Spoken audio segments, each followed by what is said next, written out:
Wow, people love the Barbie movie. It's critically acclaimed. It's making a lot of money. The ladies that work here, and I think maybe one or two of the guys that work on this program actually saw it, did the whole Barbieheimer or Barbenheimer routine last weekend. Barbie, and I'm reading from my next guest piece, and great writers like Chicago. Boston has great writers. Great tradition of newspapers, the Globe and the Herald there. If you're a regular listener to this program, you realize I spent 4 years there. I love that town, and I love the writers. And I caught this.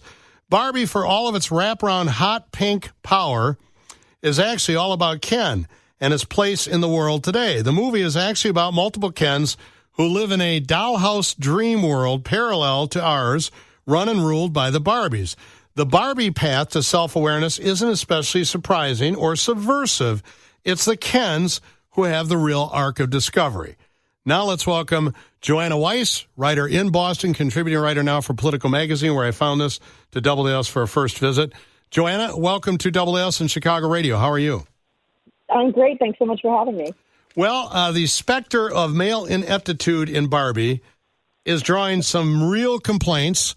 I've referenced the Wall Street Journal, I think, earlier this week or last, and our own brother in sound, Ben Shapiro, no doubt you heard, took all of his Barbie paraphernalia, along with the Dixie Chick CDs and Yeti coolers for some reason, and lit them all on fire and burned them in a 55-gallon drum. Why are extreme reaction? Why are certain people so outraged about this Barbie movie? What do they see as corrosive that I'm missing? This is a movie that strives very hard to have a message, and the message has to do with the women's place in the world in relation to men's place in the Barbie world, in contrast to the real world. So in the Barbie land of the movie, Barbie can fulfill all of the aspirations of girls. It's sort of the living embodiment of all of the doll aspirations that Mattel has been selling for these many years. You can have an astronaut Barbie, you can have a Dr. Barbie, you can have a physicist Barbie. In Barbie world, you can even have a President Barbie. And the Kens, in the meantime, have nothing to do. Their job literally is beach. They hang out by the beach. They all seem very ripped and in shape. In fact, every trailer I've seen for this movie, it features all beautiful people, apparently. They're all beautiful dolls, living dolls. So in the plot of the movie, Barbie, one of the Barbies and one of the Kens go into the real world, which happens to be present-day Los Angeles.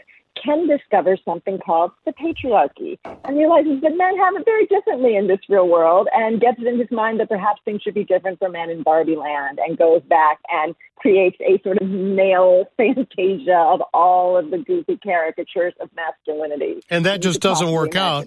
As you wrote, the message is, the consistent theme is that the Barbies are capable of collective action, but the Kens are far less so. Correct. And the movie takes a lot of pokes at the patriarchy. It takes a lot of pokes at men. As you said, there was a Wall Street Journal writer who noted that it sounded a little bit like a grumpy women's studies seminar. And the movie is not super grumpy. The movie is very light and funny and goofy, but it does take a lot of pokes at the patriarchy, and it does kind of hit on some of those buzzwords. And I think it was intended in a way to draw a little bit of a political reaction. Well, of course, everything draws political reactions now. Right. I understand that the Congressman Matt Gaetz' wife, she did not enjoy the movie, and what did she bashed the disappointingly low testosterone from Ken. Yeah, she called it low T. I would contend that Ken has pretty high T. He just doesn't care about the power that comes with the T. He's perfectly happy as the movie goes on to just kind of hang out and not do the hard work of, say, being on a Barbie Supreme Court. Did you think that Elon Musk and Mark Zuckerberg are Ken wannabes in the cage match?